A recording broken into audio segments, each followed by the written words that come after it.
Hi guys, ഇത് ഞാൻ ഉണ്ടാക്കുന്ന രണ്ടാമത്തെ ചെടിച്ചട്ടിയാണ്. പക്ഷേ ഇത് ഭയങ്കര ഫ്ലോപ്പാണ്. ഒന്നാമത്തെ ചെടിച്ചട്ടി വളരെ വിജയകരമായി പൂർത്തിയാക്കി. എൻ്റെ കോൺഫിഡൻസിൽ രണ്ടാമത്തത് ഉണ്ടാക്കിയതാണ്.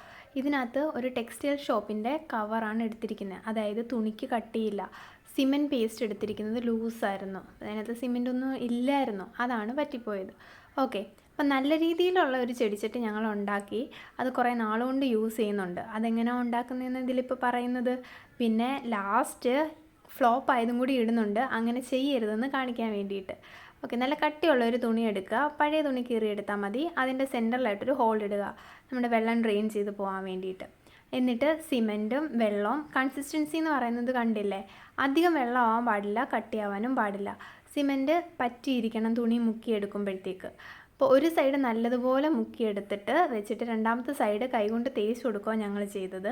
രണ്ടാമത്തെ തുണിയും സെയിം തന്നെ അങ്ങനെ ചെയ്തു. അപ്പോൾ രണ്ടാമത്തെ തുണിയിലാണെങ്കിൽ ഒട്ടും പറ്റിയിട്ടുണ്ടായിരുന്നില്ല, കൈകൊണ്ടാണ് ഫുള്ള് തേച്ച് കൊടുത്തത്. പക്ഷേ ചെടിച്ചട്ടിക്ക് ഒരു കുഴപ്പമില്ല, കുറേ നാളുകൊണ്ട് യൂസ് ചെയ്യുന്നുണ്ട്. ചെടിയൊക്കെ അതിനകത്ത് വെച്ചത് വളർന്നു. ഓക്കെ, അപ്പോൾ ഇങ്ങനെയാണ് ചെയ്യേണ്ടത്. നല്ല വെയിലത്ത് വെച്ച് ഉണക്കിയെടുക്കുക. എന്നിട്ട് ഉണങ്ങി കഴിയുമ്പോഴത്തേക്കും നല്ലപോലെ വെള്ളം ഒഴിക്കുക. പിന്നെ മാക്സിമം ഇങ്ങനെ കൈകൊണ്ട് തേച്ച് കൊടുക്കാണ്ട് വല്ല കിറ്റോ അങ്ങനെ എന്തെങ്കിലും യൂസ് ചെയ്തിട്ട് തേച്ച് കൊടുക്കുന്നതായിരിക്കും നല്ലത്.